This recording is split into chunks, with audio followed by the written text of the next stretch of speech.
Hello, loves! Welcome in. Welcome back to Murder Mystery Monday. First of all, if you wouldn't mind letting me know if you can see and hear me okay. My mic is on. I'm learning, slowly but surely. And if you're new and have no idea what Murder Mystery Monday is, let me explain it to you. We've been going through the book Murder in the Family by Cara Hunter. It's a fictional 20-year-old cold case, and it's been a wild ride, and I'm so excited to dive back in. It's been a cliffhanger every single time we end an episode. And it's been torture to not sneak a peek at what happens next without all of you. But I waited. So let me run you through what we've learned so far. Let me double check this scrolling works. Yes, good. We're in business. So first of all, I'll start, as I always do, with the book's description. It's a shocking thriller about a cold case, a fictional true crime series, and the family caught in the middle. 6 episodes, 1 killer. It was a case that gripped the nation. In December 2003, Luke Ryder, the stepfather of acclaimed filmmaker Guy Howard, then aged 10, was found dead in the garden of their suburban family home. Luke Ryder's murder has never been solved. Everyone present around the time of the murder swears they saw nothing, despite a high-profile police investigation and endless media attention. No suspect was ever charged. My eyes skipped a line, sorry. But some murder cases are simply too big to forget. Now comes the sensational new Netflix series Infamous, dedicated to investigating and perhaps cracking this famous cold case. The production team will re-examine testimony, re-interview witnesses, and once again scour the evidence. The family will speak. The key players will be reunited on camera. The truth will come out. Are you ready to see it? What we know for now is that our victim is Luke Ryder. Only Luke Ryder is not his real name. We thought his real name was Eric Fulton until we realized Luke Ryder is a serial identity thief. And we're still not quite sure who he actually was. I think we have some options from last episode, but he basically stole this person's identity, pretended to be Australian when we think, is not. He pretended to be a totally different age than he really was. And as far as the murder case, there was a head injury. We can see that here on the document. That's the one cool thing about this book. Not the one cool thing, but one of many cool things, is that in the book, it actually has documents for you to look at. And I've tried to collect them here on our clue board. This is our clue board. I'm very proud of it. Because there's just too many things to keep track of in your own head. So I've put them here. We can see that he has one injury to the back of his head, and the rest of the injuries are to the front. So I'm thinking that someone clobbered him from behind and finished the job when he was dazed or unconscious. We don't know right now who has done it. We're still on the case. A little background on our family. So Amanda Granger and Andrew Howard got married and had Rupert Howard. Amanda died in a car crash. Andrew then married Caroline Farrow, which is no big deal except for the fact that Caroline was the nanny. She was the au pair to Rupert, which was a little bit icky. But what's the phrase? We listen and we don't judge. Andrew and Caroline had 3 children, Mara, Amelie, and Guy. Andrew then suffered a heart attack, which I feel like was a little bit suspicious. There's been nothing to say it was suspicious. I'm just not convinced that it was natural. I don't know. We'll see if I'm right or not. Caroline then gets introduced to Luke Ryder from Rupert. Rupert and Luke were friends back in the day. Rupert brought Luke home one time, and the rest is history. Luke and Caroline hit it off like a house of fire despite their age difference, and they didn't have any children together, but they were married a good while as far as I can remember. We also have suspects. Look how organized my clue board is. So some of the suspects we've put here are no longer key players, but we're collecting as we go, and it's good to refresh ourselves.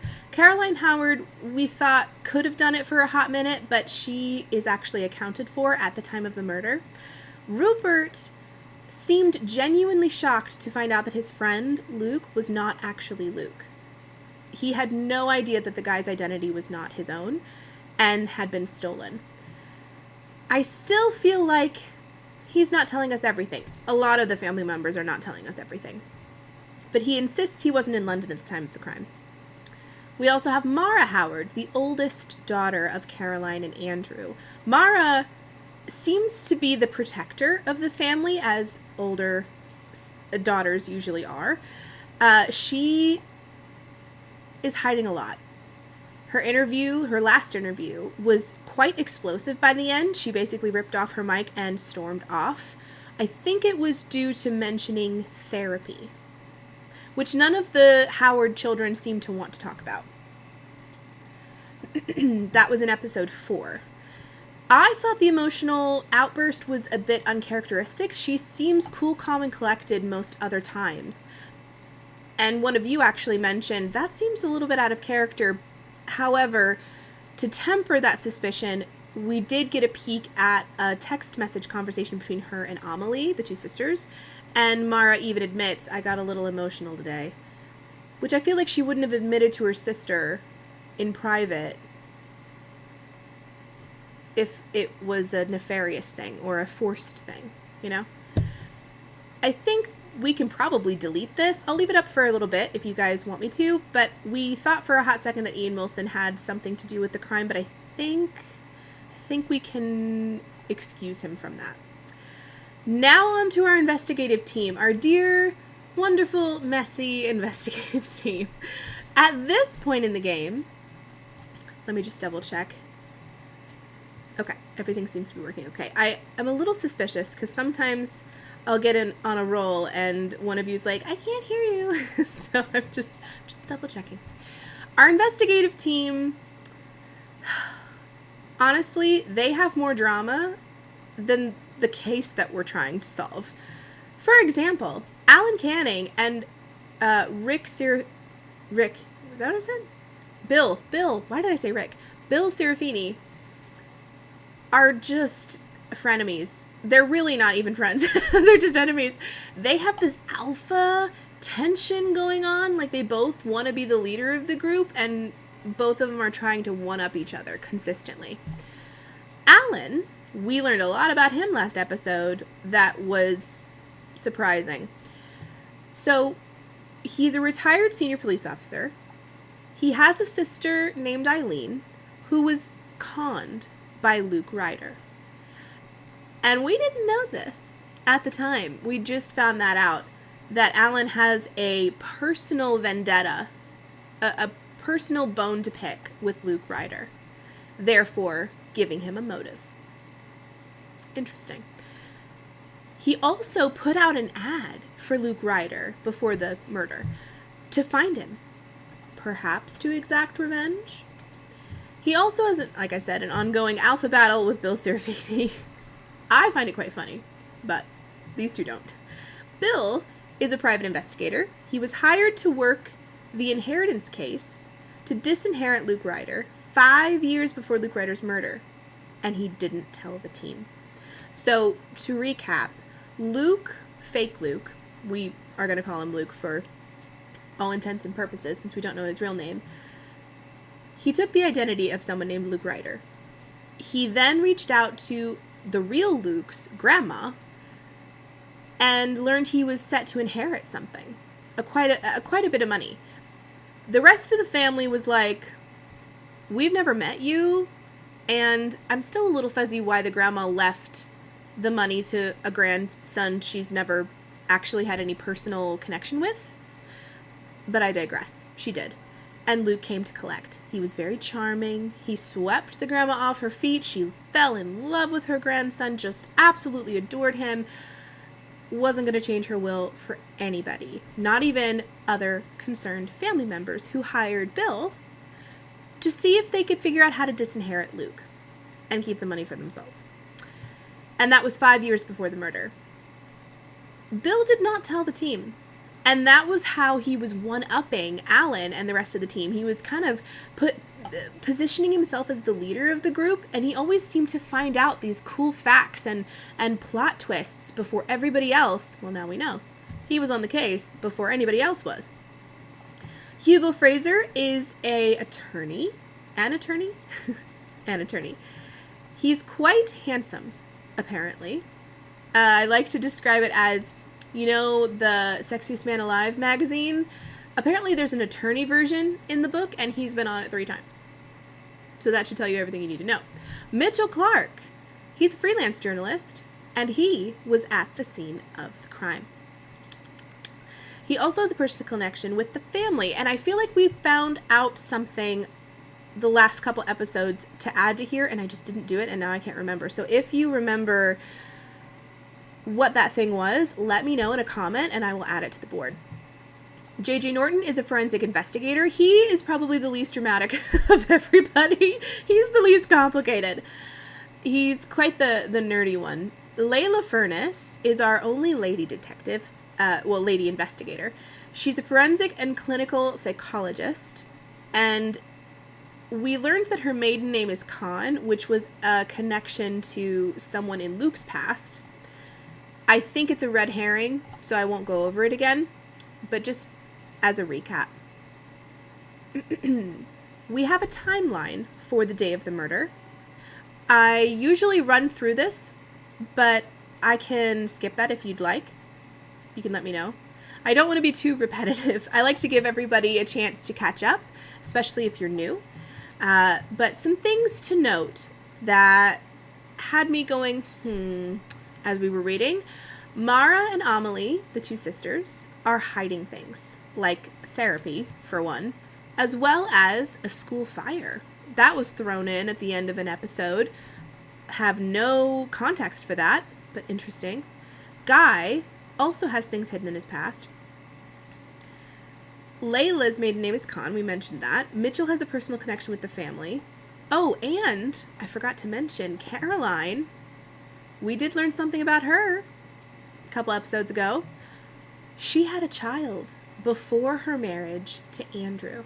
Before having Mara, Amelie, and Guy. She had a child. During their honeymoon footage, someone was filming, I guess Andrew was, and I guess the footage was showing her, I don't know, in a swimsuit or something, and they saw a cesarean scar. So, the plot thickens. We also have some blueprints of the property. So here's the neighborhood.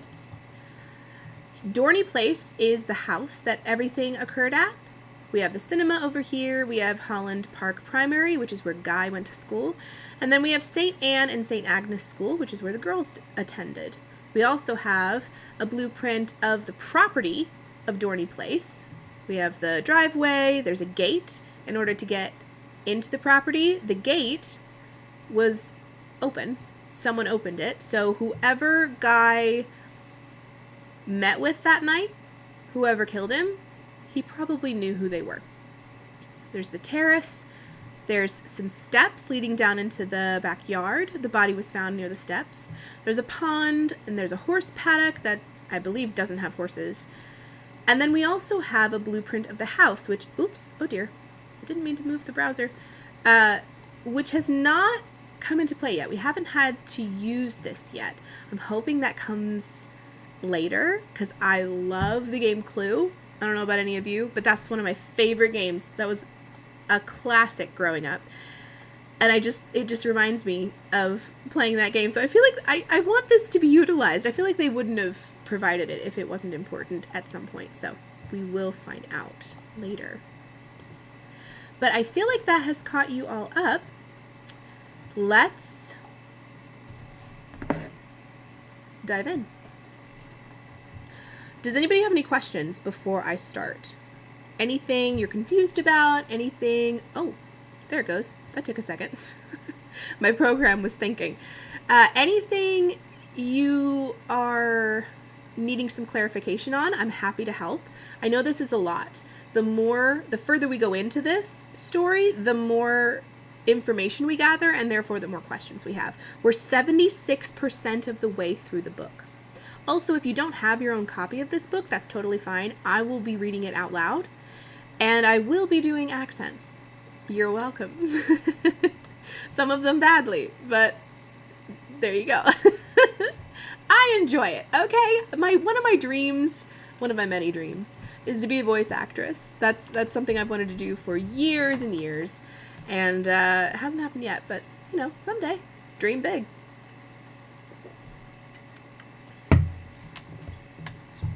Who killed Luke Ryder?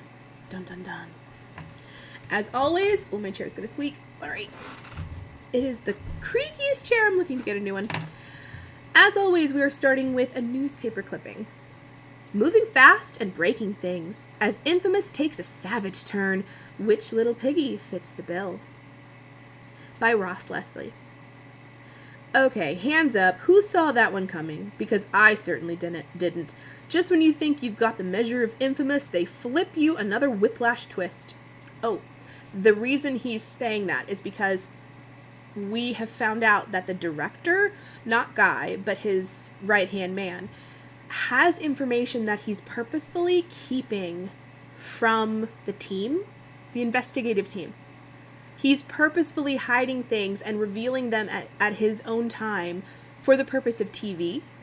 For instance, Guy is basically his boss, and he didn't tell Guy that his mom had had a baby.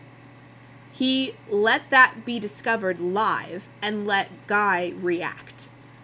Guy, overwhelmed, stormed off, as I think we can all agree was warranted.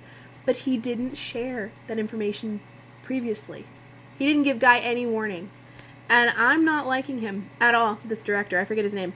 But we found out at the end of last episode that he's done it again. He's talking with different people, and he's got something up his sleeve for this episode. And he hasn't told anyone. None of the key players, anyway. I was tempted to describe last night's episode as upending the jigsaw, much like what Guy Howard did to his mother's ill-fated wedding cake. But it was actually rather more fundamental than that. By the final credits, I wasn't even sure I had the right picture on the box. We may be getting closer to establishing who Luke Ryder really was, but the basic premise of this entire series is now in play. The show's producer, Nick Vincent, that's his name, Nick, has never been adverse to puppet mastering some fireworks, but hitherto he has, at least, played within the rules, incidentally, of his own making. But as this episode unraveled, it became painfully obvious that none of the people sitting round the table had the first idea of what they had really signed up for, or the true reason he'd chosen them to take part. We were left open-mouthed with horrified schadenfreude? I don't know what that is. As the expert team started to turn on each other. And how, thank Lord of the Flies on steroids, I'm studiously avoiding pronouns here so as to not give too much away, but if you're fond of a slow-motion train wreck in Ultra HD, then this one's for you. In Golding's novel, Ralph infamously asks Piggy and the other boys, which is better, law and rescue or hunting and breaking things up? Judging by this episode, Nick Vincent has definitely opted for the latter. Man, oh man, that is so true. It went to the point where nobody on the team trusts each other, which is the exact opposite of what you want in an investigative team. You want them to work together to solve the case. It's not about the case anymore. The case, the murder, has become a subplot at this point. Now you're finding out things about the investigative team past and how they connect with each other and how they knew either people of interest or knew each other before. It's just, it's a wild ride. So there's a chat forum, and I always struggle with this because it's so tiny to read it. Can I zoom? Yay, I can zoom. Now before we read that, let me just refresh myself on how the episode ended last time. Oh yes, it ended with Alan revealing, or being forced to reveal, that he had a sister, like I mentioned, who was conned by Luke Ryder, which gives Alan a real motive. And I think everybody was shocked by that. You're asking if I had a reason to hunt that man down? I had a reason to loathe the very sight of him? The answer is yes, I did. End credits. I keep tutting, sorry. And then Nick was talking to his other people, his inner working behind the scenes people, and basically saying, I have something lined up. Don't tell the team.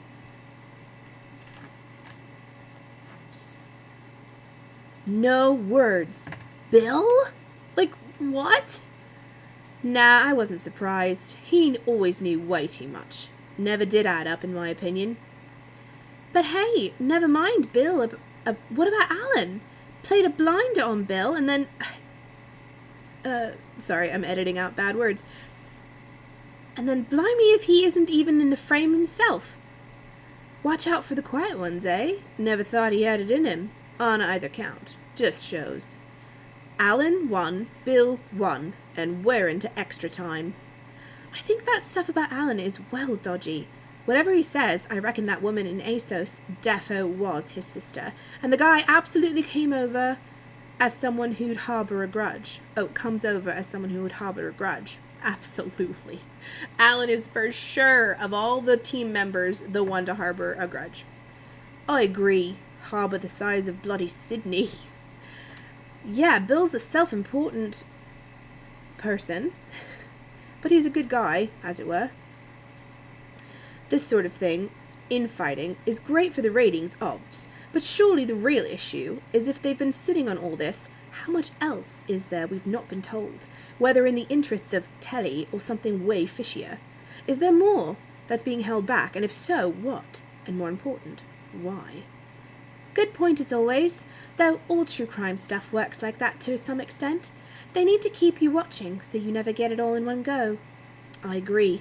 It's all too easy to get sidetracked by all the Bill, Alan hoo-ha, but let's pay due deference to the cool piece of deduction work by JJ. He actually found this Jonah guy after 20 frickin' years. That bloke Jonah faked his own death how many times? Is it 3 now? 3 that we know of? He's like Lord Lucan. I don't know who that is. Oh, it continues. Wow, we have two pages of forum dialogue. It was John Stonehouse who left his clothes on the beach, but I know what you mean. Hey, heads up. Guys, this is big. My sister-in-law is a retired Met DS. She's not been watching the show, but I asked her, just on the off chance, if she was at the conference in 2003. And she was. Not just that, but she actually remembered Bill. Straight up recognized him as soon as I sent over a pic. Apparently he was in a panel sesh on terrorism or something. He made some joke about his name and being on the side of the angels, but the point is, Bill was there. Yes, pause. That was a point of contention among the team. Bill was insisting, I forget if he was insisting he was there. I think that's what it was. He was trying to corroborate his whereabouts. And he was, I think, in New York. Am I correct? It's so hard to remember. But anyway, it was hard to be sure that that's where he was. It was hard to take him at his word. But this guy is saying that his sister-in-law was there and saw him there. So we, not the investigative team, have proof. Has she told the police? Yeah, but only this morning, so I don't know any more yet. I'll keep you posted. Does she remember which day and time the session was that she saw? Stating the obvious, I know, but it could give him an alibi. Only if it was a very late evening session, and on the right day, just saying. But the point is that Bill insisted he never made it to the Oh, sorry, okay, see, it's so hard to remember. He was saying he was not at the conference. And he was, apparently. Bill insisted he never made it to the conference at all, regardless of which session he was on. We now know he was in the country, so he's been caught out in a lie. And we all know you don't lie about something like that unless you have a very good reason. Heads up, guys, has anyone else noticed showrunner have put back the release of the final episode? It was supposed to be next week, but it's been postponed till the 7th of November. That's news, right? We have to wait until November? Does it say why? No, it's just being put back. Hang on. Oh, wow. It also says that episode 7 will be released simultaneously with a special bonus episode 8. What? You know what that means, don't you? They've got something. End of forum chat. Episode 7. We've made it to episode 7, guys. For 20 years, the death of Luke Ryder has been an unsolved mystery. The truth has eluded not only the Metropolitan Police, but the thousands of amateur sleuths who've pored over the case online. But now, everything we thought we knew about the case has been called into question. Not only who the victim really was, but why someone might have wanted him dead, and who his killer could have been. But is the real truth about to be revealed? Fade out. Cut to Dorney Place. The team are around the table, alongside Guy and Tarek. Sunlight is streaming in through the French windows. They're all in summer clothes, but the atmosphere is ugly. Dark and ugly. Bill Serafini. So, Alan, now we're all here, I think you owe us an explanation. Alan Canning. I don't think I owe you anything, mate. You've hardly been playing it exactly straight, now have you? Layla Furness. The rest of us, then. I think we deserve to know, don't you? Why didn't you tell anyone about this before? Alan Canning. I did. Layla Furness. No, you absolutely did not. The others start chipping in to agree, but then there's the sound of Nick's voice. Nick Vincent, producer, off screen. Actually, he did. There's a silence as the others watch Nick walk around into shot and take up his favorite position by the window. He told me. Guy Howard, gaping at him. He told you? Why didn't you say something? I'm the bloody director. Nick Vincent, producer, shrugs, evidently unabashed. This makes better TV. Bill Serafini. When exactly did he tell you? Nick Vincent, holding his gaze. Well, that must have been right about the time you emailed me asking to be on the show. Guy Howard. What? They both contacted you? Nick Vincent.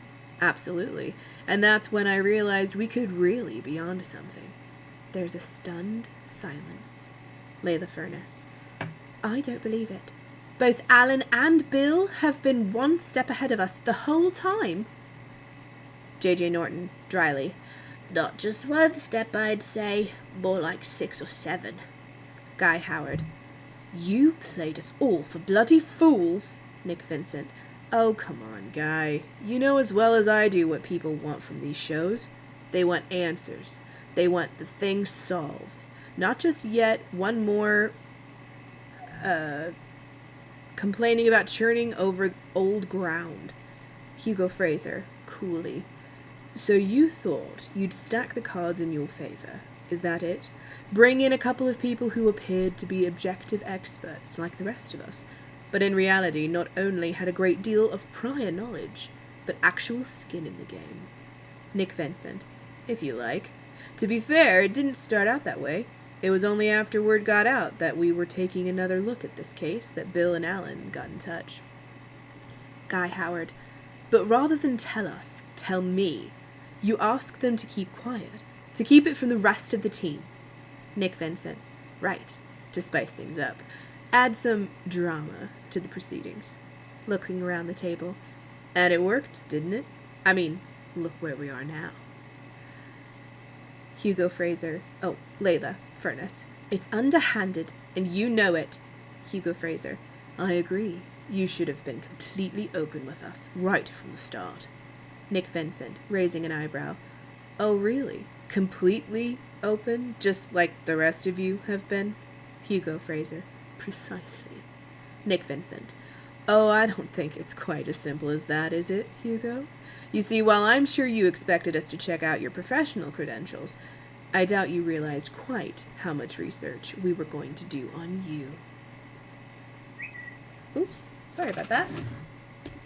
My phone is on. Let me just turn that on silent, sorry. Wait a minute. Hugo's one of the few people I don't have any stuff on on my clue board. What are we about to find out? Layla Furness, realizing what he's saying. You dug about in our personal lives without asking or even telling us. That's completely unethical. J.J. Norton. This is starting to sound way too big brotherish for my liking. Nick Vincent, spreading his hands.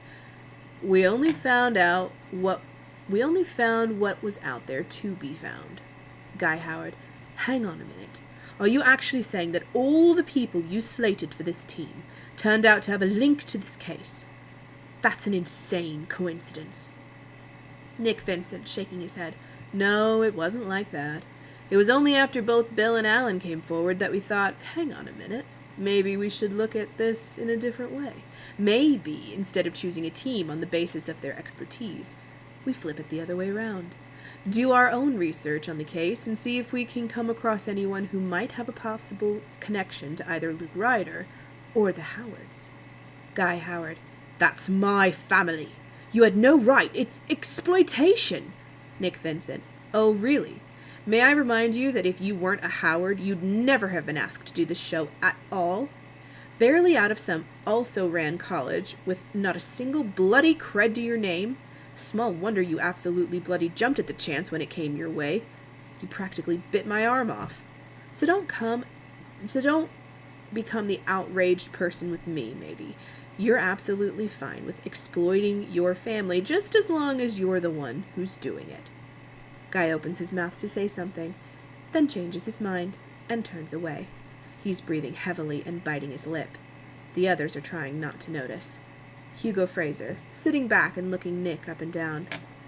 Very adroit. Nick Vincent. Why, thank you. Though something tells me that wasn't exactly meant as a compliment. Hugo Fraser. And having got that far, you must have realized that if you approached someone for the show who really was implicated in the case, they'd be bound to accept, guilty or not. If only to find out what you'd uncovered. Mitchell Clark.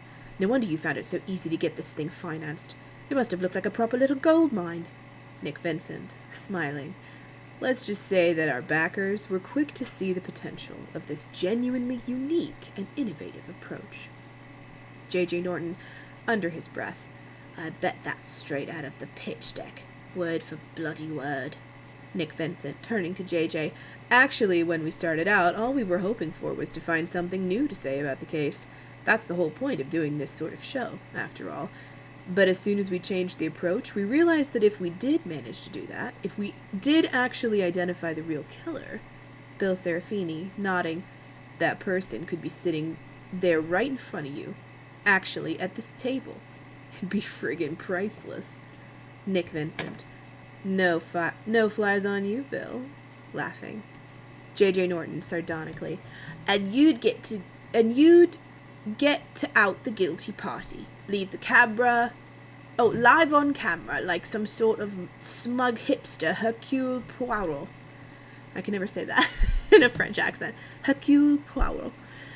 Nick Vincent. I think smug is a bit harsh, JJ, but on principle, yes. Though Guy was right about one thing. The idea that we could find 4 more experts in criminal investigation, all of whom had a connection to this case, was more than even we could dare to hope. He laughs again. He's clearly enjoying himself hugely. But we'd already found 2 without even trying, so what did we have to lose? Layla Furness. Let me get this straight. You're saying you chose some of us precisely because you thought we had some link to the Ryder case? Nick Vincent. Had, or could have, yes. Layla Furness. So all of those discoveries Tarek here has supposedly been making, that was all a sham? You knew all that already before we even started? The Wilsons, Alan's sister in ASOS, Caroline's baby? Nick Vincent. Again, some of it, but not all of it. Guy Howard, gaping at him. You knew about that? All this time? You are unbelievable. Nick Vincent. Oh, come on. You gave me that honeymoon footage yourself. It's not my fault if you can't see what's right in front of your face. Some filmmaker you'd make. Guy pushes his chair back with deliberate violence, gets up and walks away out of shot. Nick can be heard to mutter, oh dear, tears before bedtime. Hugo Fraser. You just wound us up and watched us go, like a bunch of sodding wooden tops. This whole bloody thing has been bogus right from the start. Nick Vincent. In my world, that's called dramatic license, Hugo. Maybe you've heard of it. Hugo Fraser. In my world, it's called fraud, Nick. Maybe you heard of that. Bill Serafini, interrupting. You said some of us have connection to the case. So just to be completely clear, you're not just talking about me and Alan. Nick Vincent. No, definitely not, but I did only say possible connections. Bill Serafini. Nothing you can actually prove. Nick Vincent. Let's just say some of what we found out has definitely been verified, but a good part is still either suspicion or educated guesswork. And I should also add that some of what we thought we'd found turned out to be mere coincidence. He raises an eyebrow as he glances at Alan, despite what some round this table might think about that. Bill Serafini, refusing to take the bait. So some of us are definitely off the hook? Nick Vincent. Oh, yes, absolutely. Bill Serafini. Who, exactly? Nick Vincent, smiling. Ah, that's for me to know, and you to find out. Hugo Fraser. You? Lay the Furnace. You're setting us up. Pitching us against one another. Nick Vincent. If you like. But I don't see why you're so far up. Never mind, I'm gonna skip what he says there. All of a sudden, Layla, you haven't exactly been completely open, have you? For all of your sanctimony? Lay the Furnace, suddenly defensive. I don't know what you mean. Nick Vincent. Oh, I think you do. J.J. Norton. Layla, what's he getting at? Mitchell Clark, slowly. Actually, I think I know. Lay the Furnace. Mitch, we discussed this. I told you. J.J. Norton. Can someone please tell me what's going on?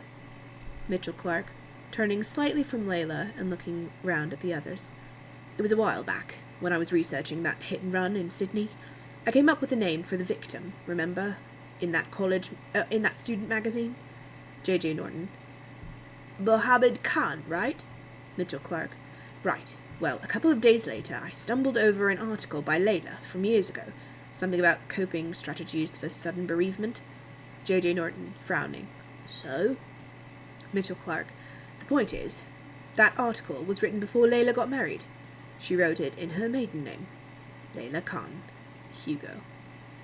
Oh, wow. Mitchell Clark. So I emailed her about it, just to make sure, because, like I said, when we were filming, Khan is a really, really common Muslim name. J.J. Norton. And what did she say? Lay the Furnace, intervening. I said that it was a coincidence. Rounding on Alan. And don't even think about coming out with your usual mealy-mouthed crap about not believing in coincidences. Alan Canning, holding up his hands. Hey, I'm saying nothing. Bill Serafini. To be fair, Nick did just say that some of what they drug up turned out to be just a coincidence. And like you say, it's a pretty common name. Mitchell Clark. It's not just that, Bill. The article I found, it drew on her own experience of losing a close family member. In her case, a brother. A brother? Was that college student that unalived himself? Was that her brother? Turning to her. You talked about him, remember? About how he died when he was only 19? And how much harder it was because he was on the other side of the world and you couldn't be with him. Lay the Furnace. Absolutely furious with him. What on earth gives you the right to poke about in my private life? Bill Serafini, steadily. It's hardly that private, Layla. Not if you wrote about it in a professional journal. Hugo Fraser, to Layla. And if it really is just a coincidence, why don't you just clear it up for us, here and now? Silence. Bill Serafini. Layla? Lay the Furnace, icily. Okay. Fine. If that's the way you want it. Yes, I did have a brother, and yes, he was called Mohammed. He did go to uni in Sydney, and he did die as a result of a hit and run in 1995. J.J. Norton. Holy. Lay the Furnace. But it was not, repeat, not Luke Ryder who was responsible. Consequently, I had no reason to bear a grudge against him, far less track him down and bludgeon him to death. Alan Canning, quietly. How do you know it wasn't Ryder? No one else was ever prosecuted. Lay the Furnace. No, nobody was charged, but we ended up being fairly sure who the driver was. Alan Canning. Ended up? What does that mean? Lay the Furnace, a little stiffly. The man concerned made a deathbed confession, apparently. Wanted to get it off his chest. His widow got in touch with my father to let him know. Alan Canning. The Sydney police don't seem to be aware of that. Lay the Furnace, reddening a little. I didn't know that until Mitch started looking at what happened. I thought my father had told the police years ago. But when I checked with my mother, she said he never did. He tried calling them a few times, but they never rang back, and it just fell through the cracks. Alan Canning. So what exactly was this confession? Lay the Furnace. Hesitates a moment. I think it was 2006. They all realize at once what this means. Alan Canning. 10 years after your brother died. And all that time, you could well have thought it really was Luke Ryder, including in October 2003. J.J. Norton. How many times have I sat here and heard you insist that a woman couldn't commit an attack like that? Was that the objective psych talking, or a very invested party? Lay the Furnace, exasperated now. That's utterly ridiculous, and you know it. Turning to Canning. And as for you, Alan, in theory, I suppose I could have thought the culprit was Luke Ryder in 2003, but in fact, I didn't. I didn't even know he existed. J.J. Norton. Can you prove that? Lay the Furnace. Of course I can't prove it. How do you prove a negative? Alan Canning. You were living in London by 2003. Lay the Furnace, quickly. So were a lot of us round this table. So were you, for that matter.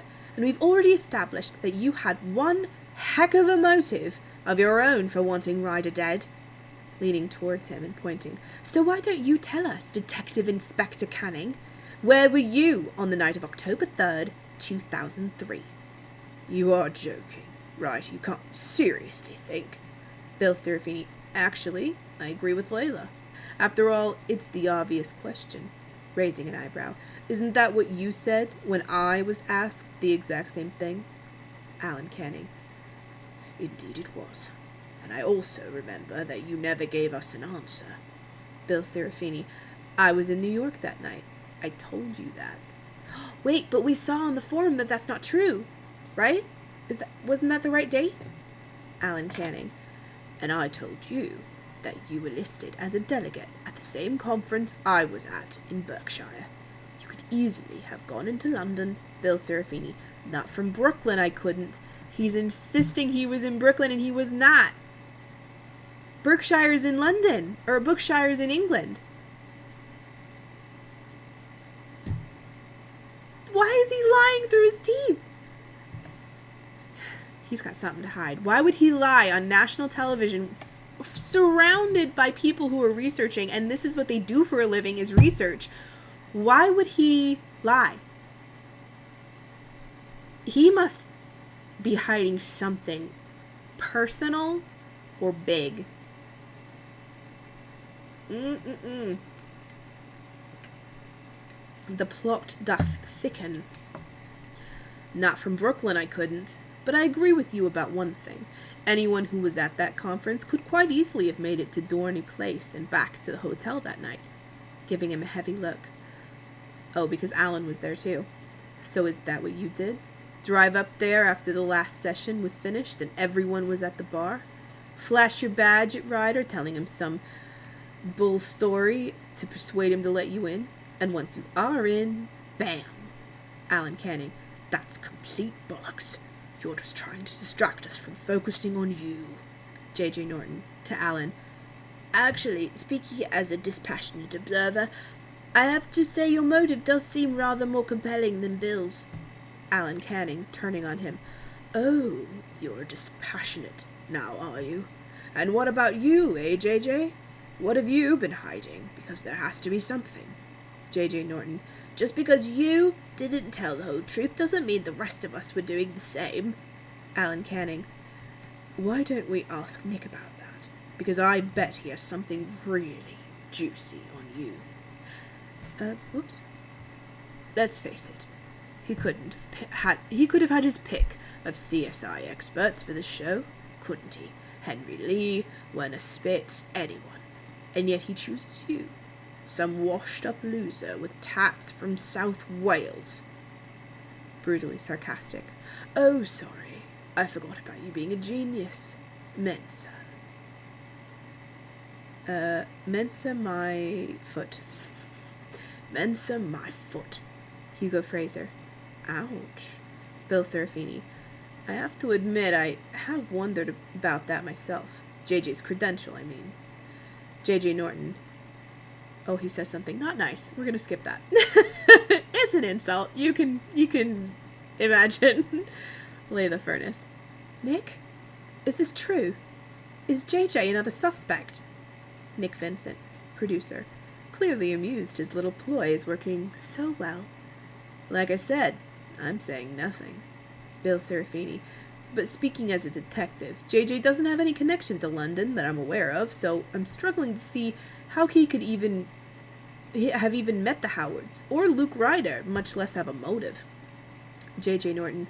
I've never lived in London, never studied there. I bloody hate the place. Lay the furnace. Realization dawning. It's not London. It's Birmingham. That's the link. That's where you were brought up. JJ Norton, flushing slightly. Yes, so? Hugo Fraser. I remember now. Didn't you boast about being born and bred a Broomy? JJ Norton. I'm not so sure it was boasting, more like joking. Hugo Fraser. No, the point is, you said you didn't just live there. You were born there. Layla Furness. Exactly. Just like the baby Caroline Howard had when she was 16. The one that was adopted by another family. And in all likelihood, in the Midlands area. JJ Norton. Oh, come on. Bill Serafini. Actually, I think you may have something there, Layla. And didn't JJ talk a while back about how adopted kids feel about looking for their birth parents? Wasn't it when we first found out about Caroline's baby? I seem to recall it sounded pretty personal. Turning to Nick. Am I remembering that right? Nick Vincent, nodding. I even have the clip to prove it. Nods to the cameraman. Footage appears on the screen. Mitchell Clark. If the kid was born in 1979, it'd be 44 now. Lay the furnace. More to the point, he or she would have been 18 in 1997 and entitled to see their records at that stage, but there's no suggestion they made contact with Caroline then. Why leave it till 2003? JJ Norton. Not all adopted kids want to. Some never do, and 18 is just the earliest you can do it. Lots of people leave it a lot later than that, just saying. Mitchell Clark. But if they did track Caroline down, it might have been a pretty difficult encounter. What if the kid had quite a disadvantaged upbringing? Disadvantaged upbringing. It has to be possible that it was inner city Birmingham, right? Then all those years later, they suddenly find out their real mother and her other kids have been sitting pretty on a pile like Dorney Place, while they were unceremoniously dumped and left out in the cold. JJ Norton. Quite. Cut to studio. Alan Canning. Sounds even more personal now, JJ. It's you, isn't it? The long-lost kid. So how did it go down? You found out Caroline was your mother and came looking for her? Gesturing round at the room. Only to find out that all this time she's been living in a house like this. Because I'm sure now that you also said something pretty bitter to that vicar in New Brunswick about being brought up on the poverty line. You're delusional, the lot of you. Nick's got us all completely paranoid. I had nothing to do with it. Alan Canning. That's not what I asked, though, is it? Where were you on the night of October 3rd, 2003? JJ Norton, sarcastic. No idea. Ask me another. Hugo Fraser. You were born in 1979, though. That part's correct. JJ Norton, turning to him. Yes, like hundreds of thousands of other people. Bill Serafini. And adopted. JJ Norton, after a pause. Yes. Not that it's any of your business. Or anyone else's, frankly. Bill Serafini. I agree. Unless, of course, you really are Caroline Howard's long-lost son. Then it most certainly is our business. JJ Norton. Well, I'm not. Happy now? Alan Canning. Can you prove it? JJ Norton. If necessary. But frankly, I don't see why I should have to. Lay the furnace, intervening. I'm sorry, but I'm very uncomfortable with this. It's getting perilously close to bullying. Nick did say some of us appeared to have connections in the case, only it turned out to be pure coincidence. Maybe that applies to JJ. Alan Canning. I just don't know why he's so reluctant to prove it. lay the furnace, but it might not be that easy. He'd need to show us his original birth certificate with his biological mother's name, which is a document he may not even have, and certainly may not want to share in public. It's such a private thing. Alan Canning, tetchily. I've never heard that word. I'm translating it as like touchy, like he's being touchy about it. I'm not asking to see any of that. All he needs to do is provide a DNA sample, which we can run against guys. If they're related, we'll find out soon enough. I'm sorry, that is such a breach of privacy. Demanding someone give a DNA sample? JJ's about to lose it, I think. JJ Norton. You're wasting your bloody time. It's not me. And no, I'm not giving you a bloody sample. It's a gross invasion of privacy and you know it. Literally what I just said. As he speaks, he sits back and pulls down his sleeves. Alan watches him for a moment. Alan Canning, thoughtfully. I'd forgotten about that tattoo. That's your DNA profile, isn't it? JJ flushes, but says nothing. Maybe we can use that. I mean, you don't exactly treat that thing as private, do you? And it's right there for any Tom, Dick, or Harry to see. Turns to Nick. You must have footage you could lift an image from. Nick Vincent, producer, gives a quick laugh. Great minds, Alan. And you're right, we do. Trouble is, the results were inconclusive. None of the images were quite good enough. JJ Norton gaping at him, furious. You've already done it? You ran my DNA without even telling me? Nick Vincent, producer, shrugging, clearly unfazed. Like Alan said, if you thought it was that private, you wouldn't have put it on your arm. There's an awkward silence. JJ is seething. I would be seething. This is so messed up. I need something a little stronger than water for this episode. Like a Sprite. A Shirley Temple. Something.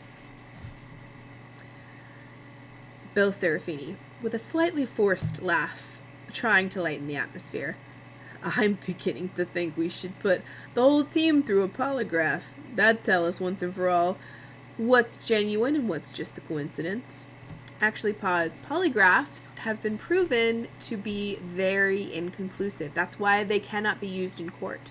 You cannot take a polygraph and use it as evidence in court because it's not reliable. It's usually just an intimidation tactic, from what I understand. It's not actually something you can gather evidence from.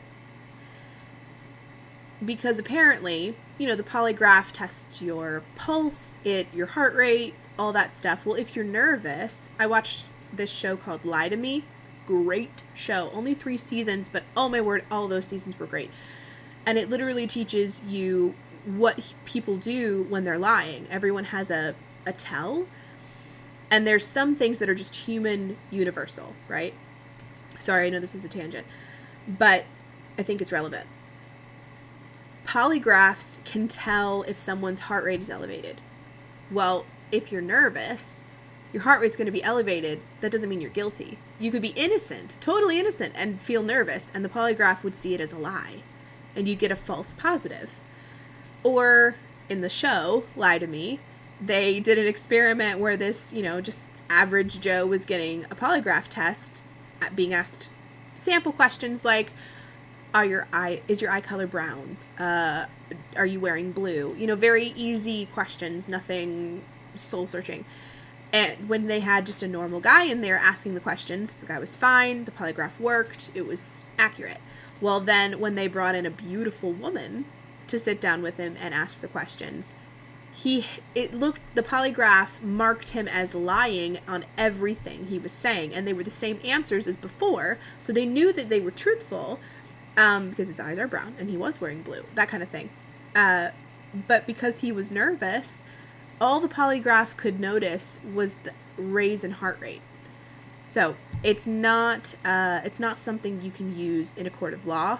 It's not really a dependable source of evidence. In case you didn't know, now you do.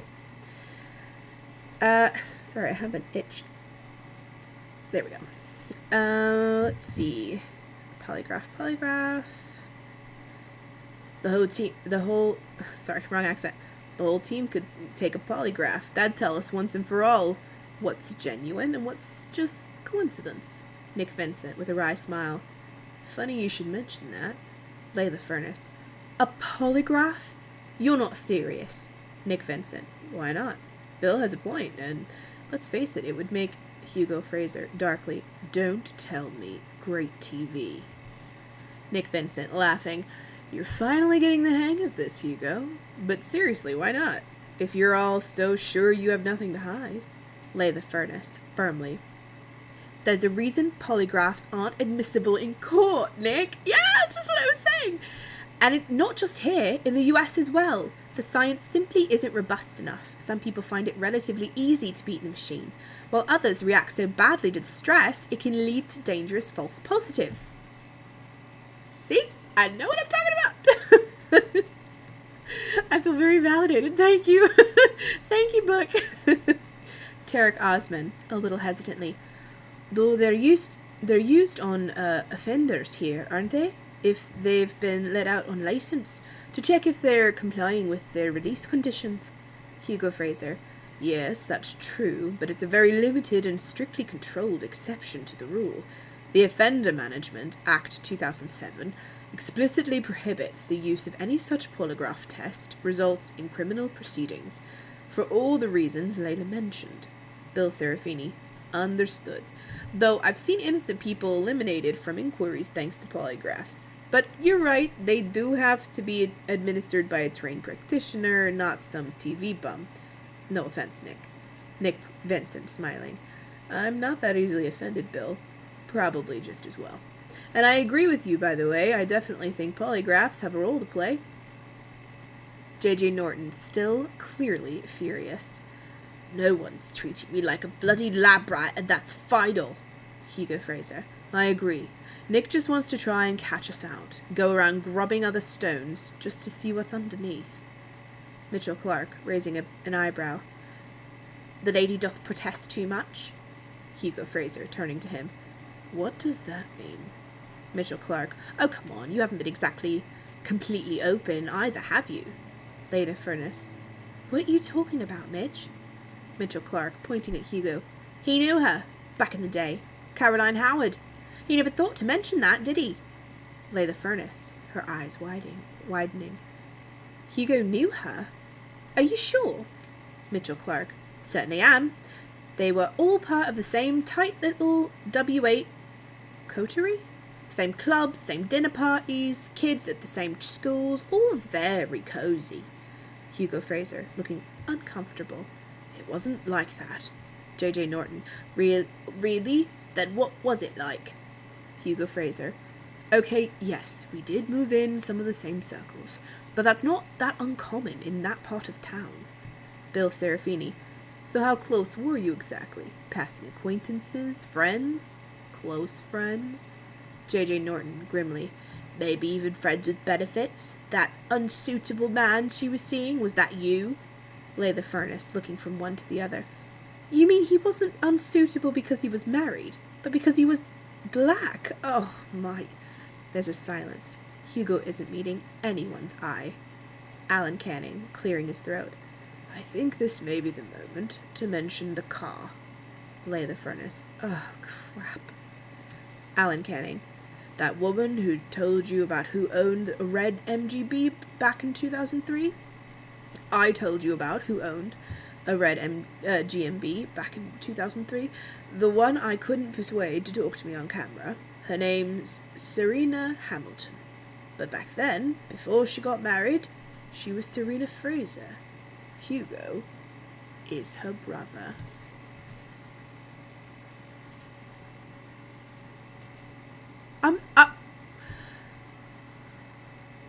I'm sorry.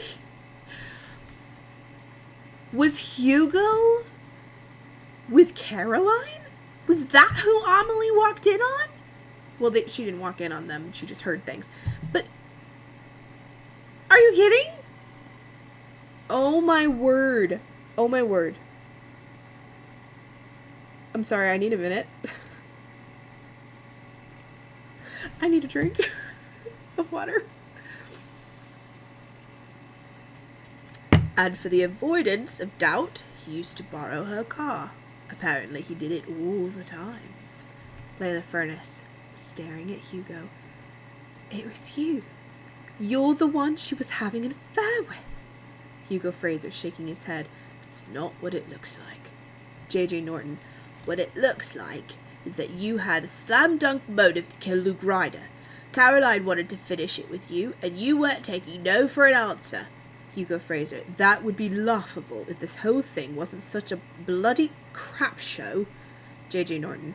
You decided to have it out with her, making her change her mind. Make her change her mind. Only when you went over, there she was out at a party. And the only person in the house was Luke.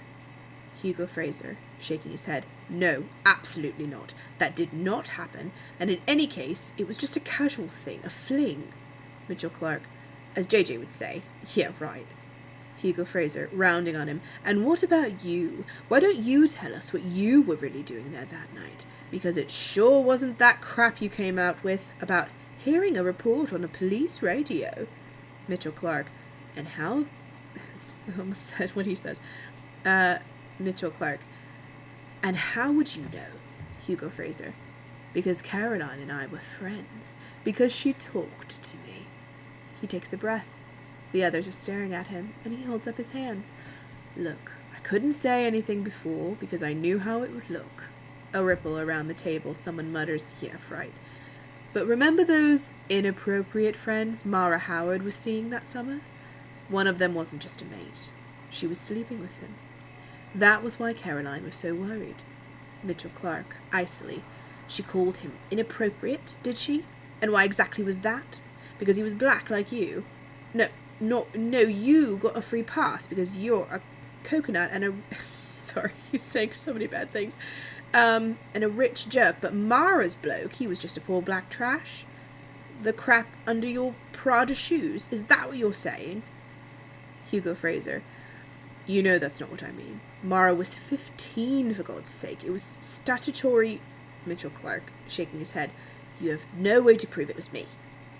Oh! Was Mitchell and Mara... I'm sorry, hold on. Okay, wait. Chair squeaking. Just a second. We need to go to the clue board. Okay. All right. Wait a minute. We just got a lot of information. I'm going to quote friends. I'm going to quote Monica's mother. That's a lot of information to get in 30 seconds. Oh, my word. Okay. Take a breath, Cassie. Take a breath. Is this gonna... Nope. This is not scrolling again. Sorry, guys. 1 second. I'm going to fiddle here. You're gonna see my my YouTube for just a hot second. Back to Millinote. Millinote's what I'm using. There we go. Perfect. Okay. It does that sometimes. I'm not sure why. All right. Wait a minute. Let's go to Mitchell first. Move my Kindle out of the way. He was in a relationship with Mara when she was 15. Okay, and then Hugo, whose chart is very empty, but not anymore. He was the man Caroline had an affair with. Oh my goodness. Oh my goodness. What else did I miss? Did I miss anything else? I'm just so shook right now. I've never said that sentence in my life. I am shooketh. I am shocked. Wow. Okay. We'll leave it there for a second. Back to here. What time even is it? Oh, we're at the point where we really need to take a break. And we're not going to get a break anytime soon. So, I think on that note, we're going to take a 5-minute break. Go grab something cozy to sip on. I might just make myself a cup of tea, a calming cup of tea. I'm loving this book. I know I'm freaking out, but this is so fun to me. This is a blast. I really hope that you all are caught up on the nonsense, because otherwise this isn't going to hit as thoroughly as it's hitting for me right now. This is some involved drama.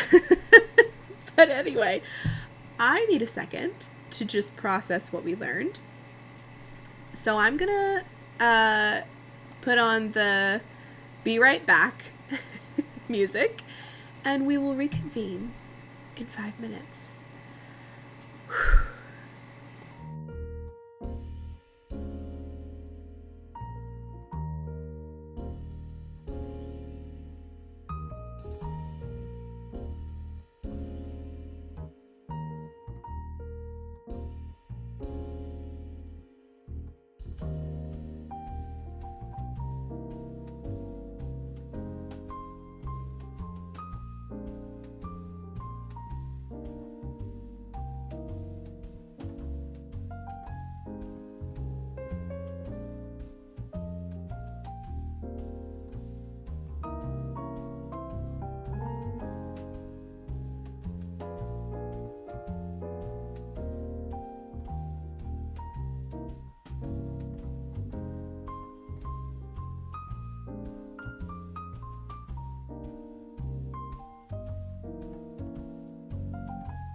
Hello, hello. We're back. My tea is still brewing, so I may have to get up to grab it in a few minutes. But I don't know about you, but I needed a second. I needed a hot second to process what we just found out. So,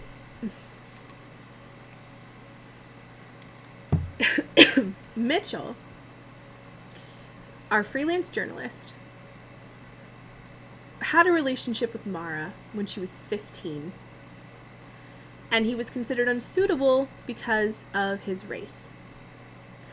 Hugo was the person that Caroline had an affair with, and she also called, I forget where it was, but someone called the person she was having an affair with unsuitable. Maybe it was Caroline. And the team thought that unsuitable meant something else, like his social status. No, it was also his race. Which is surprising because 2003, that's not a time period in which I would have thought that would be a problem. But you know. So we're just going to keep going. There was no breaking point, so I just picked one. But yeah, this is mind-blowing. Well, at least we have that mystery solved. We know that. We still don't know who Caroline's first child was. They're throwing around the idea that it's JJ, but I don't think so. We do know who she had an affair with. We now know that Mitchell had a relationship with Mara, which makes his being there on the night of the murder a lot more suspicious, because wait a minute. I just thought of something. One of you mentioned that there was a 22-minute discrepancy. Let me find it. A 22-minute discrepancy between, here we go. Is that scrolling for you? Yes, it is. Okay. Between 10:30, Mara and Amelie returned home from the movies. They were driven there, but they walked back. At 10:52, Mara called Caroline, who was at a drinks party, and told her about the murder. There was a 22-minute difference between when Mara and Amelie got home and they found Luke's body. Now, yes, it's a big house. Yes, it's a big property, but it wouldn't have taken 22 minutes for them to track him down. Which begs the question, why did it take that long for Mara to call Caroline? Shock is not probably the whole 22 minutes. Taking time to find him was not a total of 22 minutes. Even if they just like moseyed around for 5-10 minutes and they were like, hey, where's Luke? I haven't seen him. It still wouldn't add up to 22 minutes, I don't think. So here's a hypothesis. What if Mara did something? Or Amelie did something? And Mara, being the protective older sister, is protecting her. She calls Mitchell because she feels like he could do something to help. He shows up the night of the murder to help, but gets waylaid by the police. And it doesn't matter as far as her calling him for help. What if? Lots of what ifs that we are playing with right now. But I actually kind of want to write that down. Where would I write that? We'll just do it here. And we'll put it in the right spot later. What if Mara called Mitchell to, oops, did I spell his name right? Probably 2 L's. To help clean up murder? Maybe Mara did it, or is protecting Amelie and she did it.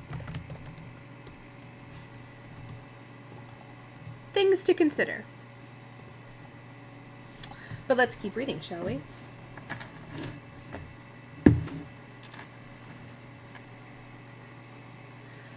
You know that's not what I mean. Mara was 15. It was statutory... Mitchell Clark, shaking his head. You have no way to prove it was me. Hugo Fraser, holding his gaze. She met him at an event at her school.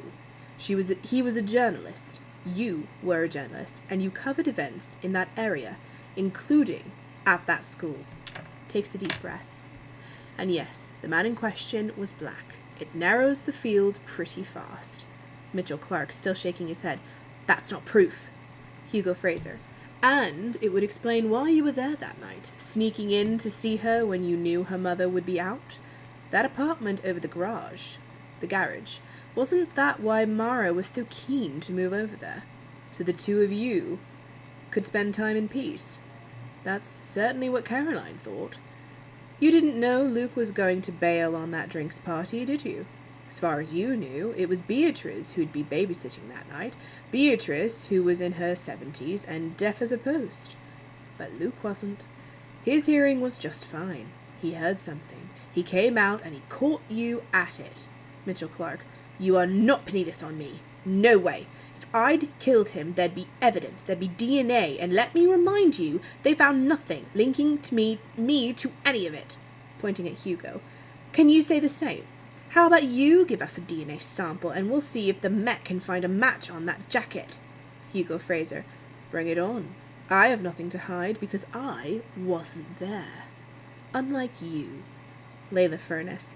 But you were at the party, right? That car. It was outside. Phyllis Franks saw it. Hugo Fraser. Hesitates.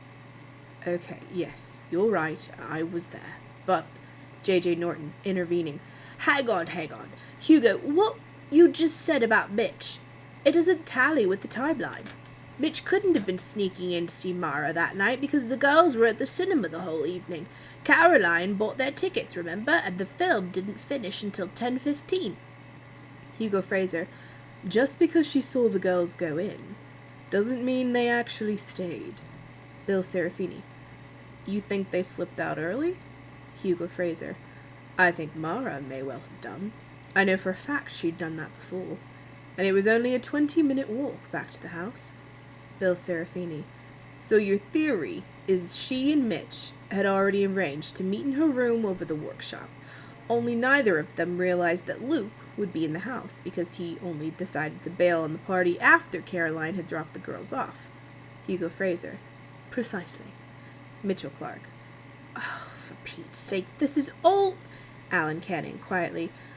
So why don't you tell us what really happened? Were you in a relationship with Mara Howard or not? Or would you prefer we get her in here and ask her? Maybe we should ask Guy what he thinks of that. He turns and looks toward the other side of the room. The camera follows his gaze, swinging round slowly to a wide-angle shot, and we see not just the team, but Guy, where he's been sitting this whole time. He's on a chair on the far side, his head in his hands. After a moment, he looks up. He looks angry. Guy Howard. You leave Mara out of this. You hear me? Nick Vincent, producer. Bit late to becoming the big man, mate. Guy Howard, getting up and coming towards him. Nick, you just... Bill Serafini, holding up his hands. Okay, let's take a time out here, shall we? Mitch, I think you really need to level with us. For Mara's sake, if no one else's. Mitchell Clark, taking a deep breath. Okay. Yes. Alan Canning. Yes, as in you were seeing her? Mitchell Clark swallows, then nods. Yes, I was seeing her. The camera is still on a wide angle. Guy stares at him, then drops his head and turns away. Mitch looks around at the rest of the team. Look, I'm not proud of it, but you have to remember I was barely 21 myself back then, and she was a lot more sophisticated than I was. Seeing their faces. Yeah, that's the face I'm making. I didn't mean by that... Oh, this is coming out all wrong. I'm not blaming her. Seriously, it's all on me. I know that. I just meant she came from a completely different background. I was the kid by the side of her. But yes, I know she was underage, and I'm not trying to excuse that, but as for the R word that I don't want to say out loud for demonetization purposes, turning to Hugo, that's not what happened. I loved her. I'd never have forced her to do anything she didn't want to do. If anything, she was the one that pushed that side of it. Hugo didn't look convinced. The others clearly don't know what to believe. Guy goes over to the window, one hand on the glass, his back to the rest of the room. Lay the furnace, gently. Did she love you? Mitchell Clark shrugs. I thought so. Hugo Fraser. Just used you to get back at her mother, more like. Mitchell Clark, turning to him, angry now. Look, she said she loved me, okay? And I don't know what gives you the right to get on your high horse. You were with her mother and cheating on your wife. Hugo Fraser, getting angry himself. Her mother was an adult, not an underage child. Bill Serafini. Sorry, it's getting really intense. Whoa, guys, like I said, time out. There's an awkward silence. Hugo gets up and goes to pour himself a glass of water. Camera remains on wide angle. Bill Serafini. Mitch, much as I hate to agree with Alan on anything, I think you need to tell us what really went down that night. Because Hugo's right. It clearly didn't happen the way you said it did back when we started all this. Mitchell Clark. I didn't kill him. I had nothing to do with it. Bill Serafini. Placitory. I'm not saying you did. But we do want the truth. Mitchell Clark. Okay. Takes a deep breath. You're right about the film. Mara had fixed it with Amelie, that she'd leave early and Amelie would cover for her. I picked her up on Notting Hill Gate and we went back to my flat. Or his flat. J.J. Norton. Must have been a bit of a cub dowd after Doherty place. Hugo Fraser, sardonically. Well, we already know she liked roughing it. Mitchell Clark. Says something not nice. Bill Serafini. Ignore him. What happened next? Mitchell Clark. I dropped Mara off on the corner of their road at around 10. She was supposed to meet Amelie there at 10:15 so they could walk home together. Wait. Pause. I want to check the time frame. So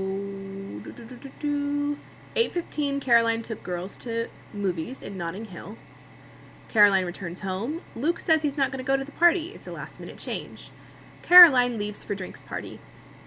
At 9 o'clock, at 9:30, Guy is sent to bed by Luke. Caroline is accounted for, speaking with Phyllis, who's the... I just lost the word. Person who was running the party. I totally forgot the word for this. And it's such a normal word. 10:35 to 10:20. At some point around then, the murder occurred. Okay, so if Mara and Amelie were supposed to meet at the corner at 10:15, can we look at the corner?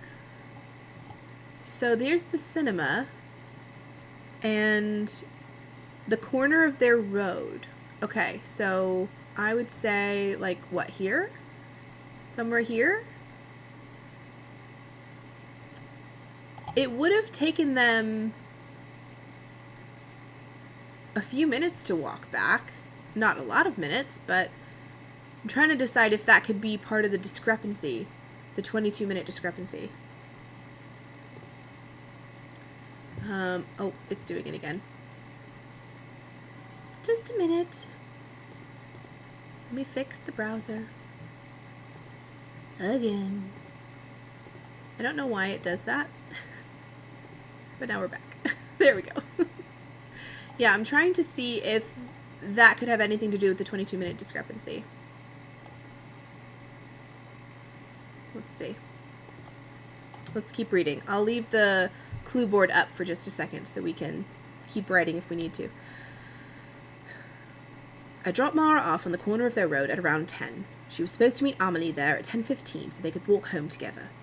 Alan Canning, nodding. Which accounts for... Well, sorry, wrong voice. Which accounts for a man answering your description being seen on the street. Mitchell Clark. Right. Anyway, I stopped for petrol on the way back, and I was at the till when I got this weird call from Mara's mobile. I couldn't make it out. It took me a few minutes to realize she'd called me by mistake. A butt dial, basically. Bill Serafini. What time was that? Mitchell Clark. I didn't look at my watch, but I'm guessing about 10:35. Okay, 10:35. Let's look at the timeline. So between 9:35 and 10:20, the murder occurred. At 10:30, Mara and Amelie return home from movies. That would make sense if they were dropped off at the end of the street. If she butt dialed him at 10:35, by this account, they would have just gotten home. But what if that timeline's different? Let's keep reading. Bill Serafini. Could you hear what was going on? Anything she was saying? Mitchell Clark, sighing and shaking his head. Not really, to be honest. It was more like heavy breathing. Moaning almost. I tried to talk to her, but she obviously couldn't hear me. Wait, moaning? What if Luke was alive? What if she was there with Luke and he was alive? Wait a minute. I know I keep pausing, but like, my brain is going a mile a minute. What if she killed him? And that's why he was moaning. Or she just got there and he had just been killed by somebody else. But it just seems really weird that someone else... There was a mysterious phone call. We have to remember that. That happened at 2:37 p.m. And we've been holding on to the idea that the mysterious caller was the person who murdered him. They could be two separate instances. Excuse me. Let's keep reading. Bill Serafini. So you turned around and went back. Mitchell Clark. Of course I did. Wouldn't you? Bill Serafini. Then what happened? Mitchell Clark. After that, it was pretty much like I told you. By the time I got there, the cops had already arrived. Bill Serafini. You followed the police car down the drive and went round to the back of the house? Mitchell Clark. Right. I was looking for Mara. Alan Canning. But what you found was a corpse. Mitchell Clark swallows. Right. Bill Serafini. Had you met Luke before? Mitchell Clark, shaking his head. No. I'd seen him at a distance, but that's all. Hugo Fraser. When you were skulking about with Mara in that stable block, no doubt. Mitchell Clark, ignoring him. I'd never spoken to him. And, in any case, the state of the body, you wouldn't have recognized who it was. No one would. Bill Serafini. So then what? Mitchell Clark shrugs. It was like I said before. Oh, sorry, wrong accent. It was like I said before. I saw the cops coming for me, and I just ran. Layla Furness. Why didn't you tell the police you knew Mara? Mitchell Clark. You really need to ask? Hugo Fraser. Because you didn't want to get slapped with a bloody rape charge, that's why. Mitchell Clark. I was just a kid. A black kid who'd grown up on a council estate at Ladbroke Grove. I didn't need any more trouble from the law, and I didn't want to cause a load of hassle for Mara either. Layla Furness, sighing. I suppose I can understand that. Alan Canning. And that's it. There's nothing more you're not telling us. Mitchell Clark. That's it. Like I said, I had nothing to do with it. By the time I got there, he was already dead. That's the God's honest truth. J.J. Norton, under his breath. That's what you said the first time. Word for word. There's a brief silence. Alan Canning. So what about Mara? They stare at him. Guy turns from the window and stands there, his eyes fixed on Alan. Layla Furness. What do you mean? What about Mara? This is getting intense. Alan Canning. The police were told the girls got home at 10:30, and no one's ever questioned that. It's right, they're on our timeline, but if Mitch is telling the truth, Mara could have got back as early as just after 10, assuming she went straight home and didn't bother waiting for Amelie. And that would have been slap bang in the middle of the window, during which we know Luke was killed. And if that butt call really was at 10:35, it's a good 10 minutes before Mara claimed to have found the body. And there's something else too. She has dark brown hair. People start to look uneasy. It's obvious where this is going. Alan sits back and looks around. So, what if it was Mara? What if she killed him? Silence. At the window, Guy has gone very pale. His fists are clenched so hard the knuckles are white. Bill Serafini, shifting slightly in his seat.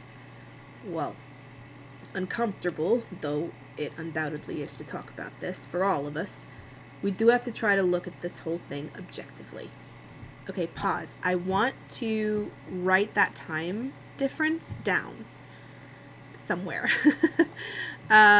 So let's see. Can I just check if this is scrolling for you? No, it's not, again, but it's okay. I'll fix it later. So let's go back. If it says at 10:30, we assumed Mara and Amelie returned from the movies.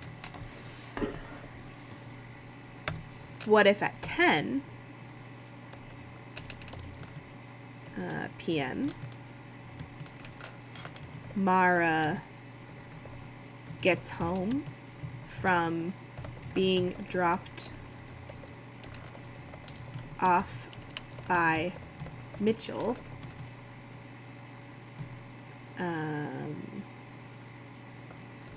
on street corner, and then at 10:35 I'll just put story, because this is untrue, now we know. At 10:35, sorry, I know you can't see me writing this, but I'm saying it out loud. 10:35, Mara accidentally calls Mitchell, who heard moaning on the other line. Okay. That's big. That's, whew. Okay. Let's just keep reading.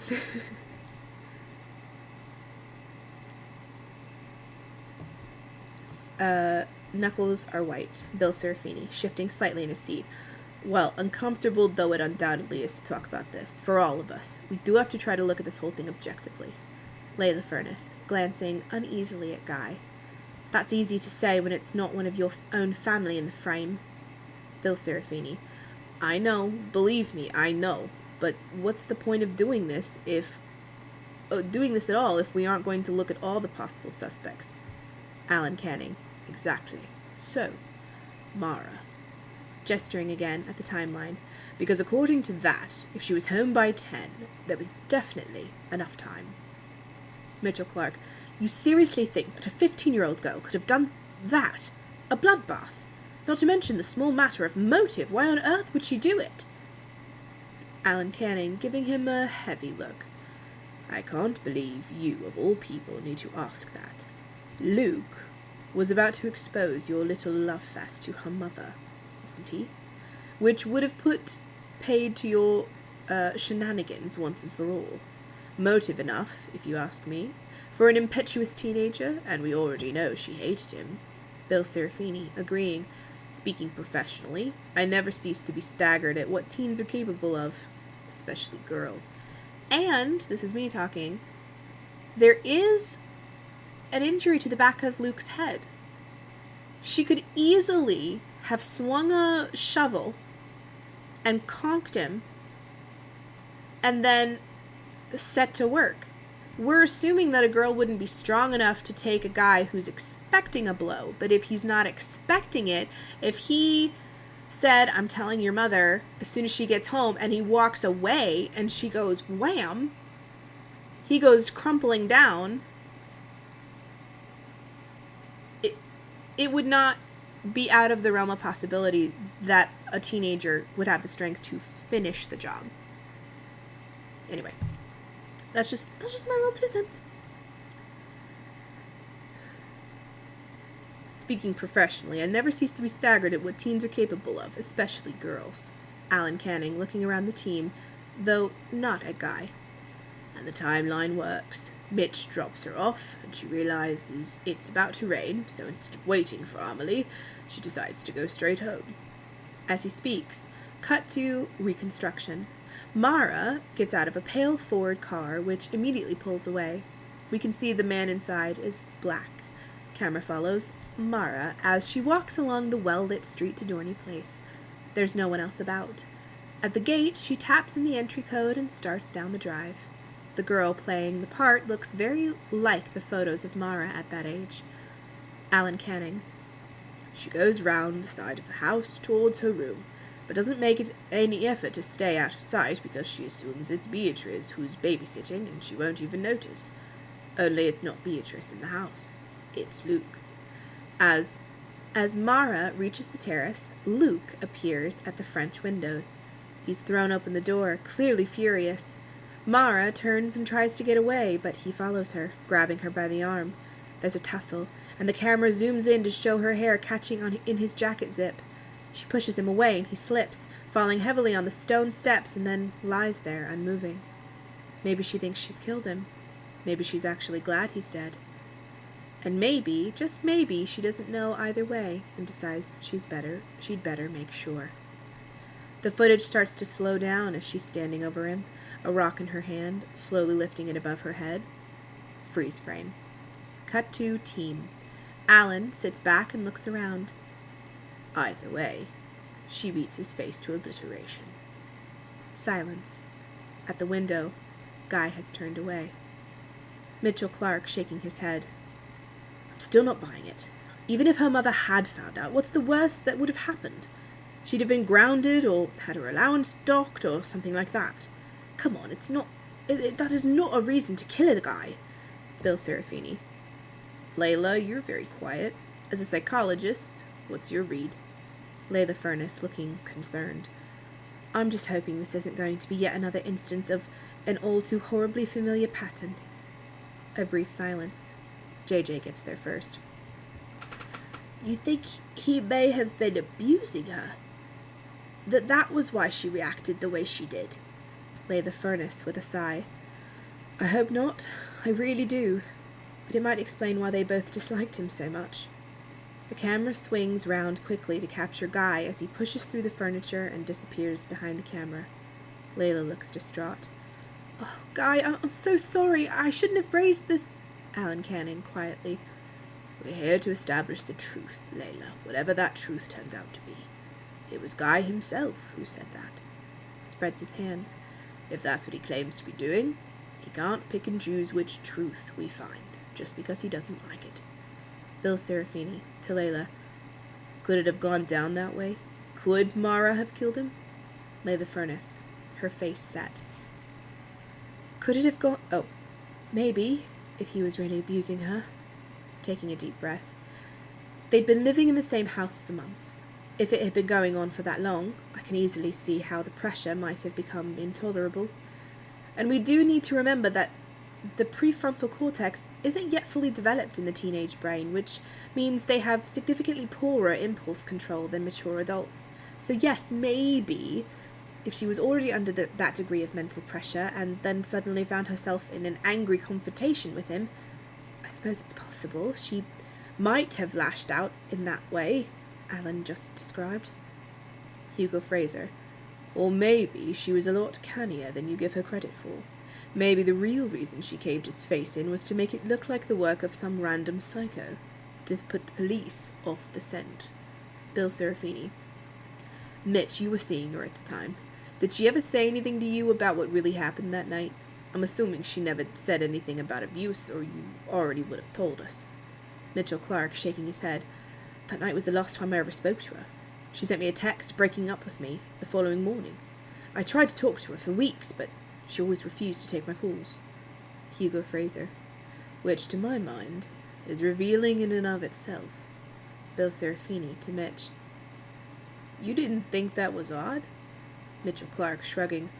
Not at the time. Not with all the crap that was going down. And let's face it, 21-year-old blokes aren't exactly renowned for their emotional intelligence. I just thought she had had enough without me being in the mix. And yeah, maybe, being totally honest, I thought I was well out of it. I'd already dodged one bullet that night. Looks towards Bill. And for the record, you're right. She never said a word to me about anything inappropriate going on with Luke. Not one word. Alan Canning, sitting back. So if it was Mara, do we think Caroline knew? It takes a moment to sink in. Bill gives a low whistle. Jeez. Alan Canning. It has to be the obvious conclusion, doesn't it? Maybe not that night, but soon after. Remember what Shirley Booker said about the kids having therapy? If Mara really did kill Luke, I can easily see why she'd have needed a shrink. She'd have been a psychological basket case. Lay the Furnace, clearly annoyed at his choice of language. She found him. Do you not think that alone, gesturing at the crime scene photos, would be enough to mess with your typical 15-year-old psyche? Alan Canning. Of course, but there's another explanation, and like I said before, we can't just ignore it because we don't happen to like it. Bill Serafini, also looking at the boards. But what about her clothes? If Mara had beaten Luke to death, she'd have been covered with blood, not to mention body matter. There's no way the cops would have missed that. Hugo Fraser. The simplest explanation would be that she got changed. She was at home. She'd have access to plenty of clean clothes. Lay the Furnace, glancing at the timeline. But was there enough time to do it? Hugo Fraser, considering. Just about, I think, assuming she was home by just gone 10. The 999 call wasn't until 10:47. JJ gets up and walks over to the board and stops in front of a group of still-taken photos from videos shown earlier. Camera zooms in. JJ Norton, gesturing at one image. Well, we know what she had on earlier that evening at their mate's party. The question is whether she was still wearing the same stuff when the police arrived at the house after the 999 call. Tarek Osman, looking up. I don't have any film, I'm afraid. The media weren't allowed to show any footage of the kids that night. Hugo Fraser, to Alan. Surely the Met would have bagged up Mara's clothes if she was the one who found the body. In which case there must be something in that file to say what she was wearing. They start to go back through the paperwork. Bill finds it first. Bill Serafini. Here we are. Grey hoodie, white t-shirt, jeans. Looks up at JJ, still by the board. Does that stack up? JJ, looking back at him. Yep, so far as it goes, but how many white t-shirts and pairs of jeans does your average teenager have? I'm not sure it's what you call conclusive. She could easily have changed before the police got there. Lay the Furnace. What about the hoodie? JJ Norton. She's not wearing that in these earlier shots, but to be fair, that could be because she's indoors and didn't need it. Hugo Fraser. Hang on a minute. This new version of events of yours. Alan, explain how Luke ends up wearing a jacket. A couple of people look at him blankly, but Bill's quicker. Bill Serafini. I see where you're going. If he's supposed to have been watching TV when he saw Mara out the window, why does he take the time to put on a jacket before going out to confront her? You just wouldn't, would you? Even if it was raining, which we know it wasn't. Not by then. Alan Canning shrugs. It's no big deal. Maybe he wasn't watching TV. Maybe he was about to go out and work on the motorbike.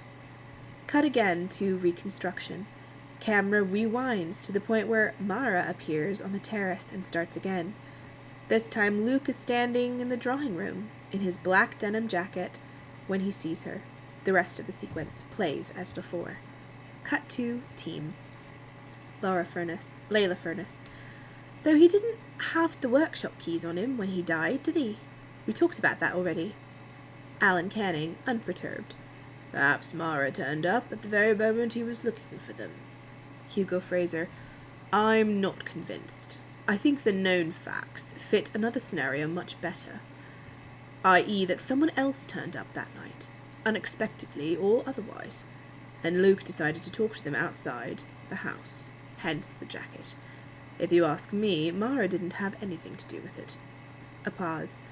Though I do accept that what Mitch told us raises some significant questions, most notably the fact that it's possible she got home early, enough to either commit the murder herself, as Alan's suggesting, or to know rather more about it than she's ever admitted. The trouble is, that's a question only she can answer. So pause. Maybe she didn't commit the murder. I feel like she's probably covering up for someone else. That's my assumption. Maybe Amelie did it. That feels more big sistery to me, but she could have just seen the murder happen or walked in, found him just after. Like the perpetrator has run off, maybe Luke is still partially conscious, if not almost not. Thus the moaning when she accidentally called Mitchell. Maybe she found him, and in a panic, she's like, oh no, and accidentally calls Mitchell. That's where the moaning's coming from, because Luke isn't, to quote Princess Bride, only mostly dead. There's a sudden noise, and the camera pans round to see the doors to the adjoining room swinging open. Everyone turns to see Mara standing there, a hand on each door. Mara Howard, you want to know what happened? Fine. Just ask me. I'll tell you what happened. Slow fade out. Okay, there's more. How much more do we have? Ooh, we have a lot. We have a lot. This might be the best place to leave it. I'm thinking that might be the best place to leave it. It's almost 8 o'clock. If we keep going, this is going to be a really long episode. Oh boy. Okay. Let's just read this last bit before Mara's interview. Cut to Nick Vincent, a plain black background, close-up, and direct camera. Nick Vincent, producer. By this point in the series, you've heard a lot about the rather controversial way we've gone about making it. We've been accused of underhandedness, exploitation, even fraud. But I make no apology for it. Why? Because in a few short months, we've managed to crack a case that has defeated the Metropolitan Police for 2 decades.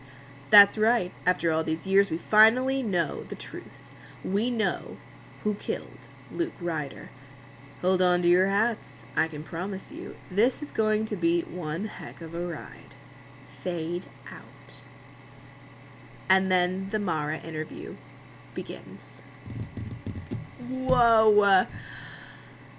Oh my. Okay, well that has been a wild ride. I'm telling you, this book is getting so good. It's been good from the word go. But I love how it's paced. I love how it keeps dangling new carrots in front of us to keep us wanting to read more. How are we supposed to wait a week to keep reading? You all better show up on Monday, because I need some moral support to handle all of the stress that this book is causing me. This is so fun. I hope you guys are having a blast. This is so fun. In the meantime, I never did tell you about my normal membership stuff, my membership, YouTube membership spiel. I won't go through the whole thing this time because we've just finished, but I did want to mention that I am adding a new element to the Daydreamer Society membership tier. I've decided, I saw someone else do something similar on an Instagram post. They made a mini magazine. It was just a fun little thing that they did, but I thought that could be really fun to make a monthly magazine for my YouTube members. So I'm going to try it. I'm mostly done with November's, so Daydreamer Society members will be getting that soon.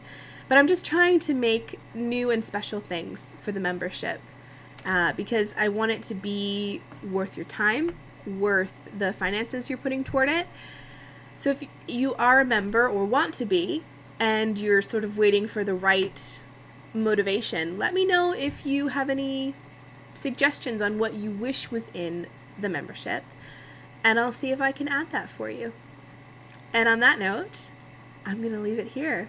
Thank you so much for spending this Murder Mystery Monday with me. This has been a blast.